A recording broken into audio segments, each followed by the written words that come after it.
আসসালামু আলাইকুম। আজকে আমরা একটি প্রশ্ন সমাধান করব যেটি চট্টগ্রাম বিশ্ববিদ্যালয়, ঢাকা ইউনিভার্সিটি কিংবা রাজশাহী ইউনিভার্সিটিতে প্রিভিয়াস ইয়ার এসেছিল এবং সেই প্রশ্নটি সমাধান করার মাধ্যমে যেই নিয়ম থেকে বা গ্রামারের যে নিয়ম থেকে প্রশ্নটি এসেছিল সেই নিয়মটি আমরা শিখে নিব। যার ফলে এই ধরনের যে কোনো ধরনের প্রশ্ন যদি আমাদের ভর্তি পরীক্ষায় চলে আসে তাহলে আমরা সহজেই সেই প্রশ্নগুলোর রাইট অ্যান্সার এনশিওর করতে পারবো। সো আমরা প্রশ্নটির দিকে একটু খেয়াল করি। One of the crucial problems dash traffic jam. So বলতেছে অনেকগুলো ক্রুশাল প্রবলেমের মধ্যে একটি গুরুত্বপূর্ণ প্রবলেম হচ্ছে বা ক্রুশাল প্রবলেম হচ্ছে ট্রাফিক জ্যাম। সো এখানে 4টা অপশন দেওয়া আছে, আপনাকে যে কোনো একটি সিলেক্ট করতে হবে আর কারেক্ট অ্যান্সার হিসেবে। সো আমরা আগে প্রশ্নটি বোঝার চেষ্টা করি। এখানে দেখুন, খেয়াল করুন যে ক্রুশাল প্রবলেমস বলা হয়েছে এই জায়গাটাতে এবং বলতেছে one of the crucial problems. So অনেকগুলো ক্রুশাল প্রবলেমস আছে সেখান থেকে one of the crucial problems, অনেকগুলো ক্রুশাল প্রবলেমস থেকে একটা ক্রুশাল প্রবলেমস হলো ট্রাফিক জ্যাম। সো এবার অপশনগুলো একটু খেয়াল করি। ইজ ট্রাফিক জ্যাম বা আর, অথবা is being or being. So আমরা শেষের দিক থেকে একটু আসি। বিং আসলে এখানটাতে হয় না, কারণ আমাদেরকে এখানে একটা মেইন ভার্ব বসাতে হবে। সো ইজ বিং হয় না, কারণ এখানে প্রেজেন্ট কন্টিনিউয়াসের কোনো কাজ নাই, সেজন্য এখানে ইজ বিং হবে না। কিংবা এখানে আর অথবা ইজ দুটো থেকে একটা হবে। এখন অনেকেই চিন্তা করতে পারে এখানটাতে যেহেতু প্রবলেমস রয়েছে, সো সমস্যাগুলো, অনেকগুলো সমস্যা।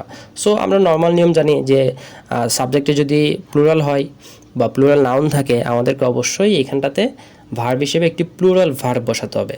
সো অনেকেই ভাবতে পারে রাইট অ্যান্সার হচ্ছে বি, মানে আর। সো অনেকের মতো রাইট অ্যান্সার হতে পারে যে one of the crucial problems আর ট্রাফিক জ্যাম, যেহেতু এখানটাতে প্রবলেমস রয়েছে, প্লুরাল নাউন রয়েছে। কিন্তু এটাই হচ্ছে একটা ট্র্যাপ। তার মানে ভর্তি পরীক্ষায় যারা প্রশ্ন করে তারা চায় আপনি ট্র্যাপে পড়ুন, আপনি বাদ পড়ুন, যার ফলে তারা অল্প সংখ্যক কিছু স্টুডেন্ট নিতে পারে। সো এখানটাতে এই জন্য এই ট্র্যাপ সম্পর্কে সচেতন থাকতে হবে। আমাকে প্লুরাল নাউন দেখলে হবে না, আমাকে চিন্তা করতে হবে এটি কী বলছে আসলে। সো এখানটা দেখা যাচ্ছে অনেকগুলোর মধ্যে একটি সমস্যার কথা বলছে, এই জন্য এখানটাতে কিন্তু ইজ হবে, কারেক্ট অ্যান্সার হবে is. So is traffic jam. এখানে এক্সপ্লেনেশনে দেখুন, ওয়ান অফ দ্য এর পরে, এটা হচ্ছে সাবজেক্ট ভার্ব এগ্রিমেন্টের খুবই কমন একটা রোল, যে ওয়ান অফ দ্য এর পরে যদি প্লুরাল নাউন থাকে, এটা যদি না, এখানে অবশ্যই ওয়ান অফ দ্যার পরে একটা প্লুরাল নাউন থাকবে, অর্থাৎ এখানটাতে প্রবলেমস থাকবে বা অন্য যে কোনো প্লুরাল নাউন থাকবে। নাউনটা সবসময় প্লুরাল হবে এই জায়গায়। এবং এটার পরে যেই আপনাকে, এখানটাতে সাবজেক্ট হবে না, এখানটাতে হবে ভার্ব। ওকে, এখানে ভার্ব হবে।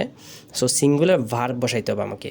সো এখানটাতে ভার্ব বসবে হচ্ছে সিঙ্গুলার, যেহেতু এখানে অনেকগুলো প্রবলেমের মাঝে একটি প্রবলেমের কথা বলছে, এই জন্য সবসময় এখানটাতে কিন্তু সিঙ্গুলার ভার্ব বসবে।